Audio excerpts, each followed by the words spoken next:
Hi parents.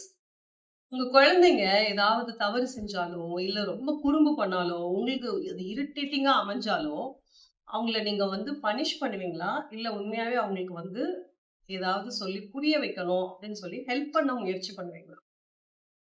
So அந்த மாதிரி நம்ம ஹெல்ப் பண்ண வேண்டிய இடத்துல, அத தவற விட்டுட்டு நம்ம பனிஷ் பண்ணிட்டோம் அப்படின்னா, அது அவங்களுடைய கற்றல் திறன் குறைபாட நேரடியாக எவ்ளோ பாதிக்கும் அப்படிங்கிறத பத்தி உங்களுக்கு தெரியுமா? நான் doctor Sivasankari, counselling psychologist, student support educator, Arjuna readiness லேர்னிங்ல இருந்து. நம்மளோட குழந்தைங்க இந்த கற்றல் திறன் குறைபாடு அப்படிங்கிறது வந்து லேர்னிங் டிஃபிகல்டீஸ், லேர்னிங் டிசபிலிட்டி அந்த மாரி சொல்லலாம். ஸோ இந்த லேர்னிங் டிஃபிகல்டி இருக்கக்கூடியவங்களுக்கு பெரும்பாலும் அந்த குழந்தைங்க சந்திக்கக்கூடிய பிரச்சனைகள், எமோஷனல் பிளாக்ஸ் அப்படின்னு பார்த்தீங்கன்னா, fear, anxiety, low self confidence, self doubt இதெல்லாம் தான் இருக்கும் காரணிகளா. இது நம்ம வந்து குழந்தைங்கள கண்டிக்கிறோம் அப்படிங்கிற பேர்ல சம்டைம்ஸ் நமக்கும் அந்த அந்த இரிட்டபிலிட்டி அந்த மாரி விஷயங்கள் கண்டிப்பா பேரண்டிங்ல ஒரு சில இடங்கள்ல காமிக்க வேண்டிய சூழல் வரும். எந்த பேரண்ட்டுமே வேணுக்குன்னே நம்ம பண்ணணுன்றதுக்காக பண்றதில்ல. அவங்களுடைய அந்த பர்ஸ்ட் அவுட் ஆகுறது, அந்த ஹீட் ஆஃப் த மொமெண்ட்ல ஒரு சில விஷயங்கள வெளிப்படுத்துறதுல தான் குழந்தைங்க அந்த இடத்துல சஃபர் ஆயிடுறாங்க. இந்த சஃபரிங் வந்து அவங்களோட அந்த ஃபியர், ஆங்சைட்டிய வந்து அதிகப்படுத்துமே தவிர, கண்டிப்பா குறைக்கிறதுக்கு வாய்ப்பில்ல. ஆல்ரெடி இந்த லேர்னிங் டிஃபிகல்டி ப்ராப்ளம் இருக்கிற குழந்தைங்க கிட்ட நெறைய ஃபியர் இருக்கும். நம்ம ஏதாவது ஒரு விஷயத்த கத்துக் குடுத்துட்டோம் அப்டின்னா, அத சொல்ல வைக்கும்போது ஆன்சர் சொல்லுவாங்க. ஆனா வாய்க்குள்ளேயே பார்த்தீங்கன்னா உருட்டிட்டே இருப்பாங்க. சொல்லு கரெக்ட்டா தான் சொல்ற அப்டின்னா, செல்ஃப் டவுட் வந்துரும். நம்ம எப்படி கரெக்ட்டா சொல்லுவோம்? அப்படிங்கிற ஒரு செல்ஃப் டவுட் இருக்கும். கான்ஃபிடென்ட் ரொம்ப லோவா இருக்கும். சரியான ஆன்ஸரே பார்த்தீங்கன்னா, அடித்தொண்டையில இருக்கிற மாதிரி அப்படியே முழுங்கி முழுங்கி சொல்லுவாங்க. அப்போ நம்ம வந்து எவ்வளோ சியர் அப் பண்ணாலும் ரொம்ப டைம் ஆகும். இப்ப நம்ம கிட்ட அந்த ரெடினஸ் லேர்னிங்ல இருக்கக்கூடிய குழந்தைங்க கிட்ட இந்த பேட்டர்ன் மேக்ஸிமம் எல்லா குழந்தைங்க கிட்டயுமே இருக்கும்.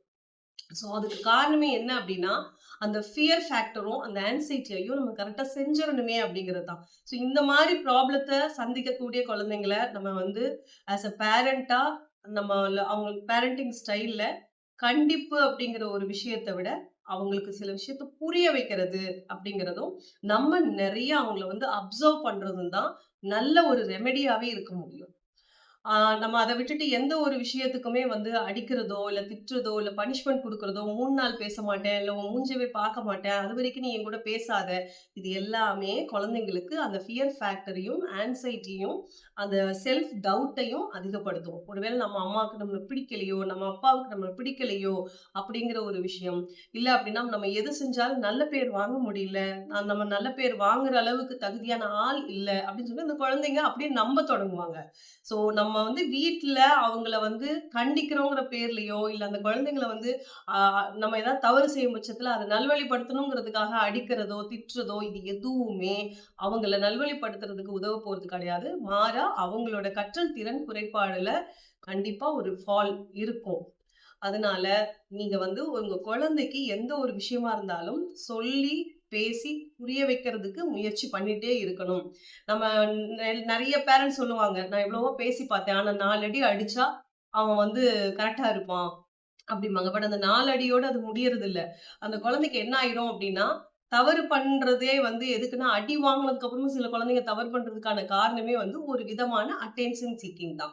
இந்த தவறு பண்ணா தான் அப்பா, அம்மா வந்து நம்மள கண்டுப்பாங்க அப்படிங்கிறது தான். ஸோ அப்ப அவங்க உண்மையாவே நம்மளோட டைம்க்காக ஏங்கக்கூடிய குழந்தைங்களா இருக்கலாம். இல்ல அப்படின்னா நம்மகிட்ட பாசம் அவங்களுக்கு குடுக்கறது இத விட இன்னும் அதிக தேவைப்படுது அப்படிங்கிறத அந்த குழந்தைங்க அந்த மாரி கன்வே பண்ணலாம். ஸோ இந்த இடத்துல ஆஸ் அ பேரண்ட்டா அவங்கள நம்ம நல்லா அப்சர்வ் பண்ணணுமே தவிர, அதுக்கான விஷயங்கள நம்ம ஸ்பேஸ கிரியேட் பண்ணி குடுத்து அவங்களுக்கு ஹெல்ப் பண்ணணுமே தவிர, பனிஷ்மென்ட் அப்படிங்கிற ஒரு விஷயம் அந்த இடத்துல வொர்க் அவுட் ஆகாது. ஸோ உங்களோட பேரண்டிங்ல நீங்க வந்து பனிஷ்மென்ட்ஸ் பண்றத விட, அண்டர்ஸ்டாண்டிங் எபிலிட்டிய அந்த குழந்தைக்கு குடுக்குறதுக்கும், சேஃபான ஸ்பேஸ கிரியேட் பண்ணி குடுக்குறதுலயும் நீங்க கான்சன்ட்ரேட் பண்ணாலே, லேர்னிங் டிசபிலிட்டி ஆகட்டும், இல்ல லேர்னிங் டிஃபிகல்டீஸ் வர்றதாகட்டும், குழந்தைங்களுக்கு அந்த ரூட்லயே அத வந்து சரி பண்ண முடியும். எந்த ஒரு குழந்தைக்கும் லேர்னிங் டிஃபிகல்டீஸ் ஆகட்டும், இல்ல லேர்னிங் டிசபிள் ப்ராப்ளமா இருக்கட்டும், முதல்ல நம்ம சரி பண்ண வேண்டிய ஏரியாவே எமோஷனல் பிளாக்கேஜஸ் தான். ஸோ இந்த எமோஷனல் பிளாக்கேஜஸ நம்ம சரி பண்றது மூலமா, டெஃபினட்டா அந்த குழந்தைங்கள படிப்பில் இன்னொரு அடுத்த கட்டத்துக்கு நகர்த்திட்டு போறதுக்கு அது ரொம்ப அழகா உதவி பண்ணும்.